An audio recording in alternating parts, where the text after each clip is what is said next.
Un descubrimiento arqueológico extraordinariamente raro y extremadamente significativo ha sido desenterrado en Jerusalén. Durante siglos, el monte del templo ha estado en la encrucijada del cielo y la tierra, un lugar donde las religiones chocan, los imperios caen y el misterio se niega a morir. El monte del templo ha sido considerado durante mucho tiempo como un portal al cielo. Se dice que cuando el patriarca Jacob descansó una noche, colocó piedras en el suelo y allí vio una escalera que ascendía al cielo. Oculto bajo sus antiguas piedras yace una historia que el mundo nunca debió ver. Pero ahora, con escaneo de inteligencia artificial de última generación, bajo el suelo sagrado de Jerusalén, la ciencia ha comenzado a desvelar el misterio. Lo que encontró podría cambiar todo lo que pensábamos saber, y es hora de que lo veas por ti mismo. La colina que nadie se atreve a tocar. Imagina una plataforma de piedra de aproximadamente 14.164 hectáreas, más o menos del tamaño de 35 campos de fútbol, ubicada dentro de la antigua ciudad de Jerusalén. En la cima de esa plataforma se encuentran dos hitos que todo el planeta reconoce: la mezquita de Al-Aqsa de color gris plateado y el domo de la roca con su brillante cúpula dorada. Toda esta área elevada es conocida en árabe como Al-Haram al-Sharif, el noble santuario, y en hebreo como Har Jabayit, el monte del templo. Los musulmanes pueden llenar sus patios abiertos con cientos de miles de fieles durante los grandes días de oración.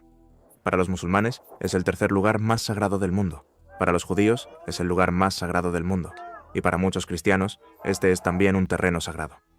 Para los judíos, este es el lugar donde una vez estuvo el primer templo, a menudo llamado Templo de Salomón, en el antiguo Israel.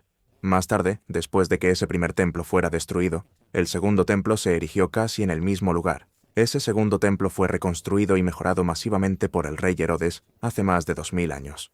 Trajo enormes equipos de trabajadores, niveló la roca madre y construyó gigantescas paredes de contención de piedra cortada para sostener una plataforma plana que terminó cubriendo aproximadamente 145,7 hectáreas. Eso la convirtió, en ese momento, en el patio sagrado más grande del mundo antiguo. Ese templo no era solo una sinagoga, era el centro del culto judío, sacrificio, ley e identidad nacional. Según la creencia judía, la sala más interna de ese templo, el Santo de los Santos, era el único punto en la tierra donde la presencia de Dios descansaba de una manera directa e intensa. Esa sala interior era tan sagrada que en la antigüedad solo una persona podía entrar, solo el sumo sacerdote podía entrar y solo una vez al año en Yom Kippur, el día de la expiación. Debido a lo intensa que se dice que es esa santidad, hoy en día muchas de las principales voces rabínicas, incluidos los rabinos jefes de Israel, aconsejan a los judíos religiosos que no caminen por la mayor parte del monte del templo en absoluto. Nadie está 100% seguro de dónde estaba exactamente el Santo de los Santos. Si pisas en el lugar equivocado en el estado espiritual incorrecto, podrías estar pisando el metro cuadrado más sagrado del judaísmo sin la debida pureza ritual. La pureza ritual aquí significa un estado espiritual limpio que, en la ley judía clásica, solo se obtiene después de ciertos pasos, incluyendo rituales que no pueden realizarse hoy en día, como una purificación específica usando las cenizas de una vaca roja. Para los musulmanes, esta misma plataforma es Al-Aqsa, la mezquita más lejana, el lugar donde se dice que el profeta Mahoma fue llevado en un viaje nocturno y luego elevado hacia el cielo. Esa historia del viaje nocturno, contada en la tradición islámica, es la razón por la que esto se cuenta justo después de la Meca y Medina, como uno de los 3 lugares sagrados más importantes en el Islam. El Domo de la Roca, construido a finales del siglo VI después de Cristo, se levanta sobre la piedra fundamental, una roca que los musulmanes vinculan con la creación misma y con el ascenso del profeta. La mezquita de Al-Aqsa, con cúpula gris en el extremo sur de la plataforma, es una de las mezquitas más antiguas en uso continuo en cualquier parte del mundo. Toda esta plaza no es solo un sitio religioso, también es una parte fundamental de la identidad y el orgullo palestinos. Los cristianos también señalan aquí. El segundo templo, el mismo que Herodes amplió, es el templo donde Jesús fue presentado cuando era un bebé, donde más tarde enseñó a las multitudes y donde confrontó a los cambistas. Los enormes patios exteriores, conocidos en la tradición cristiana como lugares donde todas las naciones podían reunirse, se describen en los evangelios como un espacio donde él sanó a la gente y predicó. Después de que Roma destruyera ese templo en el año 70 después de Cristo, los primeros cristianos seguían visitando el lugar porque lo veían como el escenario donde Jesús había desafiado al poder corrupto y predicho que el templo caería. He aquí por qué esto importa tanto hoy. No es solo una comunidad diciendo, esto es nuestro. Hay 3 religiones globales, judía, musulmana y cristiana, todas vinculando su historia de Dios con la misma plataforma de 14 hectáreas. También hay millones de personas desde Gaza hasta Texas y Yakarta que se sienten profundamente conectadas con lo que sucede en esa colina, incluso si nunca han estado allí en persona. Por eso, incluso un pequeño cambio físico, como agregar una nueva escalera o perforar un núcleo de prueba en los adoquines, puede convertirse en un disturbio en la calle, una crisis diplomática o algo peor, Hemos visto redadas policiales dentro de la mezquita de Al-Aqsa desencadenar fuego de cohetes desde Gaza y Líbano en unas horas. Hemos visto que los argumentos sobre quién puede rezar provocan indignación regional. Así de sensible es este terreno. Ahora, hablemos de quién realmente dirige el lugar. En junio de 1967, durante la Guerra de los 6 días, Israel capturó Jerusalén Este de Jordania, incluyendo la Ciudad Vieja y esta plataforma sagrada. Las tropas israelíes estaban de repente en el monte del templo, Haram al-Sharif, por primera vez en la historia moderna de Israel. Pero casi inmediatamente después de los combates, el ministro de Defensa de Israel, Moshe Dayan, hizo una llamada que marcó todo lo que vino después. Dayan ordenó que el control religioso musulmán en la cima de la plataforma se mantuviera en manos musulmanas. La autoridad diaria sobre las mezquitas no iría a Israel, sino a un fideicomiso islámico conocido como el Waqf. El Waqf responde históricamente a Jordania y reclama la custodia sobre el recinto, lo que significa que se encarga de la limpieza, las reparaciones, quién puede rezar y qué trabajo está permitido bajo las cúpulas. Desde el punto de vista del Waqf, toda la plaza de 141.640 metros cuadrados es un espacio sagrado, no solo los edificios. En árabe, al-Haram al-Sharif es tratado como un gran santuario, así que si alguien ajeno al Waqf aparece con taladros o sensores de suelo, el Waqf no ve investigación. Ven a alguien más intentando introducir herramientas debajo de su mezquita y desafiar su custodia. Israel, por otro lado, controla la seguridad exterior.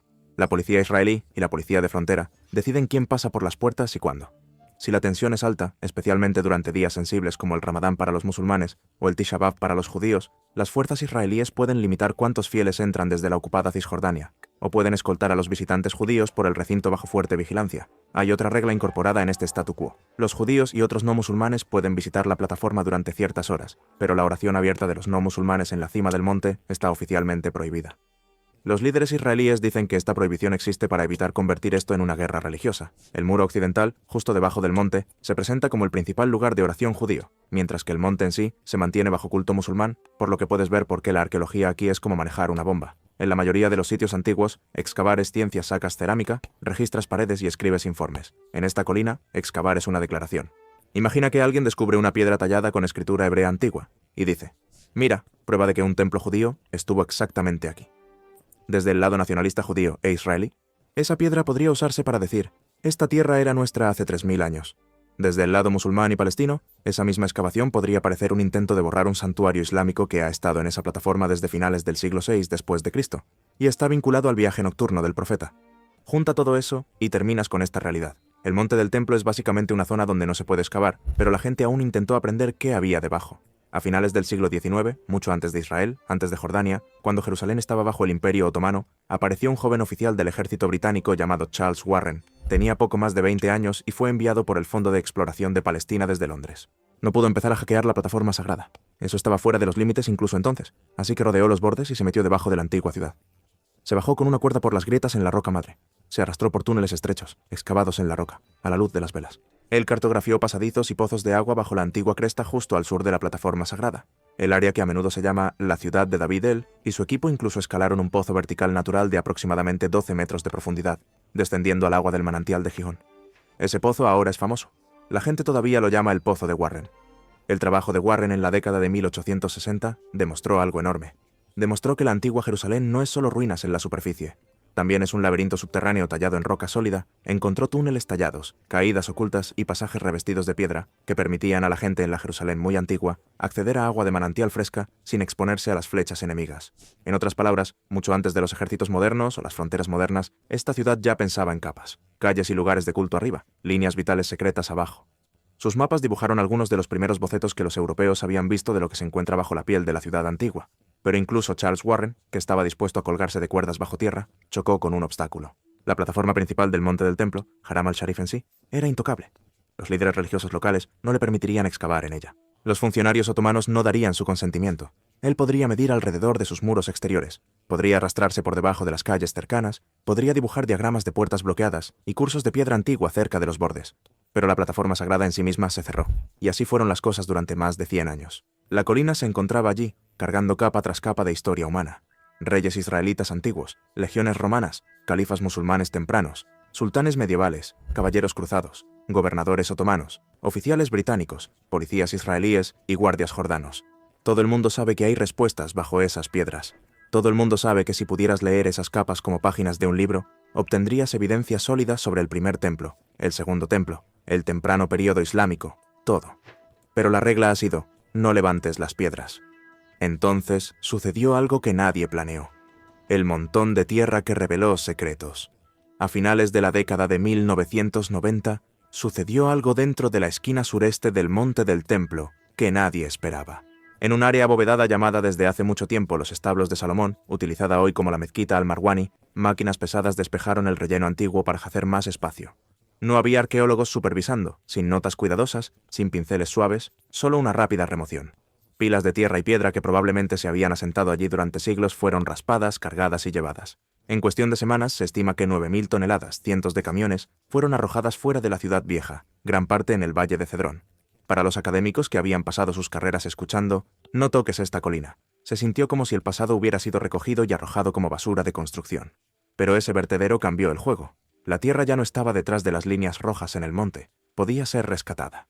2 israelíes, el arqueólogo Dr. Gabriel Barkay y el investigador Zachi Devira, decidieron buscar la tierra perdida. En 2004, con un permiso y respaldo de la Universidad Bar Ilan y la Autoridad de Parques y Naturaleza de Israel, transportaron miles de sacos de esa tierra a un sitio controlado en el Parque Nacional del Valle de Zaurim, en Jerusalén, a unos pocos minutos en coche de la ciudad antigua. Lo llamaron el proyecto de tamizado del Monte del Templo. El plan era sencillo. Si no puedes excavar el monte de la manera normal, tamiza la tierra vertida grano a grano. Cada cubo sería lavado sobre pantallas de malla. Cada fragmento de material hecho por el hombre, cerámica, hueso, vidrio, monedas, metal, azulejos y techos sería guardado, etiquetado y estudiado en el laboratorio. La gente no solo observaba este trabajo, lo hacía con sus propias manos. El proyecto invitó al público, y vinieron por miles. Familias de vacaciones, grupos escolares, turistas, soldados y jubilados. Voluntarios empaparon cubos, rociaron el barro y recogieron grava, piedra por piedra. Los arqueólogos del personal se acercaron para atrapar un hallazgo antes de que se deslizara por la malla. Con el tiempo, participaron más de 200.000 personas. Algunos cálculos dicen cerca de 250.000. Es difícil pensar en otro proyecto de investigación donde los visitantes comunes tuvieran un papel tan directo en salvar los datos. La magnitud de lo que salió es increíble. A medida que pasaron los meses y los años, los cubos produjeron más de 500.000 artefactos. Cosas pequeñas, sí, pero juntas cuentan una gran historia. La combinación abarca desde la Edad del Hierro, la era del primer templo bíblico, pasando por el período del segundo templo bajo el dominio persa y romano, luego hasta los tiempos bizantinos cristianos, el temprano período islámico umayyad, los cruzados, los mamelucos, los otomanos y escombros modernos del siglo XX. Esa difusión por sí sola muestra una actividad humana constante en y alrededor de la plataforma durante aproximadamente 3 milenios. Algunos hallazgos son como un sello de tiempo de momentos de los que has leído. El tamizado ha producido puntas de flecha que coinciden con tipos conocidos de la era del primer templo y la conquista babilónica, el tipo de puntos de bronce y hierro que los soldados llevaban a principios de los años 500 a.C. cuando Jerusalén cayó. También aparecen periodos posteriores. Flechas de los cruzados, clavos de herradura e incluso fragmentos de escamas de armadura sugieren enfrentamientos medievales resonando en el mismo suelo. Otros hallazgos tienen que ver con la administración, nombres, oficinas, almacenamiento y dinero. El proyecto ha descubierto impresiones de sellos de arcilla llamadas bullae. Una bulla es un pequeño bulto de arcilla, que una vez fue presionado con un sello para cerrar una cuerda o una bolsa. Cuando la arcilla se seca, mantiene las manos curiosas fuera y demuestra quién la cerró. Entre las piezas encontradas se encuentra una bulla que dice Liau, hijo de Ymer. La familia Ymer es conocida en la Biblia hebrea como un clan sacerdotal que servía en la administración del primer templo. Ese pequeño trozo de arcilla cocida conecta la tierra del monte, con personas nombradas que trabajaban en el sistema de tesorería del templo, alrededor de los siglos VII al VI a.C. Estudios de docenas de bullae del tamizado, junto con hallazgos relacionados cercanos, apuntan a tesorerías reales y almacenes manejando plata, grano y bienes durante las últimas generaciones de Judá, antes del exilio babilónico. Las monedas llegan de diferentes épocas. Una pieza especialmente llamativa del tamizado es una moneda de la primera revuelta judía contra Roma, con el antiguo lema hebreo, por la libertad de Sión. Data de los años justo antes de la destrucción del templo, por parte de los romanos en el año 70 de nuestra era. Ver esa frase aparecer en los escombros del monte es como oír una voz gritar a través de 2000 años. Alguien llevó esa moneda allí en la era de la revuelta cuando el templo estaba en el centro de la lucha. Muchas otras monedas del período de revuelta, monedas imperiales romanas y monedas posteriores también aparecen en los tamices, alineándose con ráfagas conocidas de actividad en la plataforma. Lo que más impresiona a muchos visitantes son los pisos. Entre los fragmentos extraídos de los cubos, hay cientos de piezas de baldosas de piedra cortadas en formas geométricas precisas, cuadrados, triángulos y rombos de diferentes colores. El término latino para este estilo es opus sectile, que significa trabajo cortado, suelos de lujo hechos al encajar piedras de colores pulidas en patrones. Trabajando a partir de esos fragmentos, los especialistas reconstruyeron diseños completos y mostraron cómo la renovación de Herodes probablemente pavimentó pórticos y patios de alto estatus en el monte del templo, con piedra brillante y estampada. Si alguna vez has visto palacios romanos o villas lujosas con pisos de ajedrez, imagina eso, pero a gran escala para un enorme complejo sagrado. Las baldosas incluso coinciden en tamaños basados en el pie romano, aproximadamente 29,5 centímetros. Otra pista de que estás viendo una obra del período herodiano. Un voluntario de 10 años de Rusia, Matvey Cheplyaev, encontró un pequeño sello de piedra tallado en la estación de tamizado. Es un cono pequeño que muestra un animal sobre otro. Data del siglo X a.C., épocas monárquicas tempranas. No todos los objetos gritan templo, muchos son las cosas silenciosas de la vida diaria. Fragmentos de cerámica de olla con marcas de quemaduras, fragmentos de lámparas de aceite, huesos de comidas, astillas de piedra trabajada, pedazos coloridos de vidrio de edificios posteriores, incluso material moderno. Las monedas jordanas, botones de uniforme y balas te recuerdan que la plataforma no se detuvo después de los romanos. Continuó cambiando con cada nuevo gobernante y cada nuevo conflicto. El proyecto ha tenido que adaptarse a lo largo del camino. Durante años, la extracción tuvo lugar en el Parque Nacional del Valle de Ceurim. En 2017, hubo una pausa mientras se cambiaban los fondos y la administración. En 2019, el equipo anunció que la extracción completa del suelo del monte del templo se había reanudado en una nueva instalación en el monte Scopus, en el mirador Masut, y la Autoridad de Antigüedades de Israel registró el trabajo renovado bajo su sistema de licencias. Cribar el suelo nos dice qué había allí antes, pero no dónde se encuentran hoy las habitaciones, salas o depósitos que una vez contuvieron esos objetos. Para averiguarlo, los investigadores tienen que mirar bajo y alrededor de la plataforma sin tocarla, usando instrumentos que pueden ver a través de la piedra. Escaneando el terreno prohibido. Alrededor del monte y a lo largo del muro occidental, ahora ves radar de penetración en el suelo, mapeo láser e incluso equipos de física de partículas. Toda esta información se procesa a través de software, incluidos los sistemas de inteligencia artificial, para construir un modelo digital de lo que está oculto, dónde es débil y cómo encaja todo. Comencemos con el radar de penetración en el suelo, que generalmente se llama GPR. El GPR funciona un poco como un ultrasonido para tierra y piedra. Una pequeña antena en la superficie envía pulsos de radio muy rápidos al suelo. Cuando ese pulso golpea algo diferente, una burbuja de aire, una pared enterrada o un cambio en el lecho rocoso, parte de la señal rebota. La máquina registra cuánto tiempo tomó ese rebote, lo que te dice qué tan profunda está esa frontera. Luego, el software divide esos ecos en capas, como páginas en un libro animado. Cuando apilas esas capas, obtienes contornos, líneas rectas que parecen paredes cortadas por el hombre, curvas que parecen arcos y zonas oscuras que parecen huecos.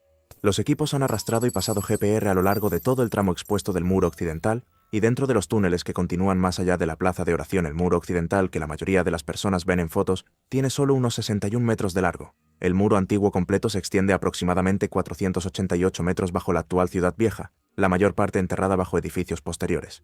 Evidentemente, no se puede perforar bloques de piedra caliza de 2000 años de antigüedad contra los que la gente está literalmente rezando, por lo que el radar es la única manera de mirar detrás de ellos. Lo que están haciendo los equipos de conservación es sistemático. Pasada tras pasada de radar a lo largo de los cursos de piedra, anotando lugares donde la señal regresa más débil, lo que puede indicar una grieta o un hueco detrás de la piedra, y lugares donde rebota como un espejo, lo que puede indicar algo sólido que la sostiene. En un mapeo publicado en la parte sur del muro, los investigadores documentaron 4.577 piedras individuales y midieron cómo se asientan esas piedras unas sobre otras. Esa sección sur sola tiene aproximadamente 63 metros de largo y entre 17 y 29 metros de altura. ¿Por qué obsesionarse con pequeños cambios en bloques gigantes? Porque esos bloques son antiguos y se desgastan de diferentes maneras. El muro occidental está construido con enormes bloques de piedra caliza, algunos de ellos colocados en la época de Herodes el Grande, en el siglo I a.C. Algunas piedras se descascaran y agrietan más rápido que otras dependiendo del tamaño de los cristales en la roca. Los investigadores construyeron escaneos láser tridimensionales súper detallados de la pared, y luego probaron piedra caliza correspondiente de canteras antiguas en el laboratorio. Descubrieron que el material de grano fino puede desmoronarse casi 100 veces más rápido que el material de grano grueso. Eso importa. Si un bloque comienza a descascararse, no solo estás perdiendo superficie, estás arriesgando una reacción en cadena en una pared bajo la cual las personas se paran todos los días. Por eso, los datos del radar, además de los escaneos láser, indican a los ingenieros dónde están los puntos débiles y dónde tratar la piedra para ralentizar el daño antes de que un bloque se afloje. Después de cada sesión de radar, los ecos en bruto no son bonitos. Parecen rayas ruidosas. Aquí es donde entran las computadoras. Los equipos alinean esas rayas con mediciones anteriores, encuestas pasadas y nuevos escaneos láser para construir secciones transversales detrás de la pared. Cuando superpones pasada tras pasada, comienzas a ver formas repetitivas, planos largos y rectos que actúan como muros de contención enterrados, o cortes curvados que actúan como las espaldas de arcos. También puedes detectar bolsillos que no soportan peso, lo que podría significar un espacio de aire o una abertura antigua que luego fue sellada. Ahora imagina lo que sucede una vez que sales de la plaza abierta y te mueves bajo el nivel de la calle actual. Al norte del área de oración visible, hay un largo sistema de túneles que corre a lo largo de la longitud oculta del muro occidental, sigue la continuación enterrada de ese mismo muro de soporte masivo. Los arqueólogos e ingenieros estructurales han mapeado esos pasadizos subterráneos con escaneo láser de alta resolución y fotogrametría. El escaneo láser, a veces llamado escaneo láser terrestre, o LIDAR, significa que colocas un trípode, disparas millones de puntos láser por segundo y registras exactamente cuánto tiempo tarda cada punto en regresar. Eso te da una nube de puntos tridimensional, básicamente una copia digital del espacio precisa a unos pocos milímetros, que es alrededor de un cuarto de centímetro. La fotogrametría es cuando tomas cientos o miles de fotos de alta resolución superpuestas y dejas que el software reconstruya las superficies en 3 dimensiones a partir de la forma en que se alinean esas fotos. ¿Por qué llegar a ese nivel de detalle? Porque esto no es una estantería de museo. Estos túneles están directamente debajo de casas, calles, salas de oración y patios en la ciudad antigua. Están expuestos a la humedad, el calor, las filtraciones de lluvia de invierno e incluso pequeños temblores.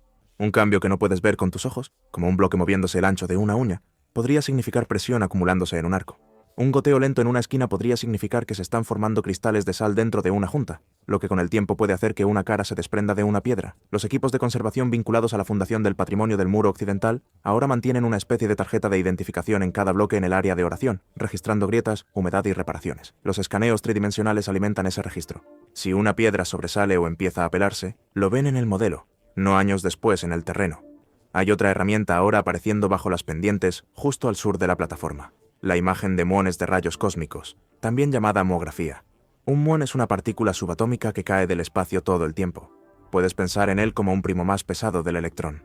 Los muones atraviesan la roca, pero se desaceleran y son absorbidos por piedra sólida y gruesa. Si colocas un detector bajo tierra y cuentas cuántos muones pasan desde diferentes ángulos, puedes saber qué direcciones están llenas de roca densa y cuáles están más abiertas. En otras palabras, puedes mapear espacios huecos dentro de una colina sin tocar la colina. La imagen de muones se hizo famosa hace unos años en Egipto. Un grupo llamado Scan Pyramids utilizó detectores de muones para escanear la Gran Pirámide de Giza. Encontraron un vacío oculto de al menos unos 30 metros de largo sobre la Gran Galería, el primer nuevo espacio interno confirmado en esa pirámide desde el siglo XIX. Más tarde detectaron un pasillo de aproximadamente 9 metros de largo, unos 2 metros de ancho y 2 metros de alto cerca de la entrada principal de la pirámide e incluso introdujeron una pequeña cámara. Ahora ese mismo tipo de equipo de física se está probando en Jerusalén. En 2024 y 2025, equipos de física y arqueólogos que trabajan en el área conocida como la Ciudad de David, la antigua cresta que desciende justo al sur del Monte del Templo, instalaron detectores de muones portátiles bajo tierra y comenzaron a contar pistas de partículas en diferentes direcciones. Al rastrear cuántos muones pasaron, pudieron dibujar un contorno tridimensional de cavidades subterráneas y capas de roca sólida bajo algunas de las partes más antiguas de la ciudad. Y lo hicieron en uno de los lugares más políticamente sensibles de la Tierra, sin perforar ni siquiera un centímetro en un suelo sagrado. Eso es enorme, porque el radar puede tener problemas cuando la piedra es muy densa o muy profunda. A los muones no les importa. Siguen volando, por lo que la imagen de muones puede llegar más lejos bajo la colina que el radar normal. Todo el escaneo produce cantidades ridículas de datos en bruto. Una sola sesión láser en un túnel estrecho puede capturar decenas de millones de puntos de datos. Una ejecución de radar produce radargramas, esas desordenadas imágenes de eco. Un detector de muones registra impactos de partículas desde todos los ángulos durante semanas o meses.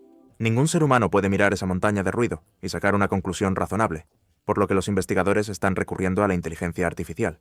Los modelos de aprendizaje profundo, incluidos los sistemas de reconocimiento de imágenes llamados redes neuronales convolucionales y segmentadores UNED, ahora están entrenados para leer cortes de radar, etiquetar reflejos fuertes que parecen geometría hecha por humanos y filtrar reflejos no deseados de raíces, tuberías modernas o escombros aleatorios. La inteligencia artificial también ayuda a unir diferentes escaneos.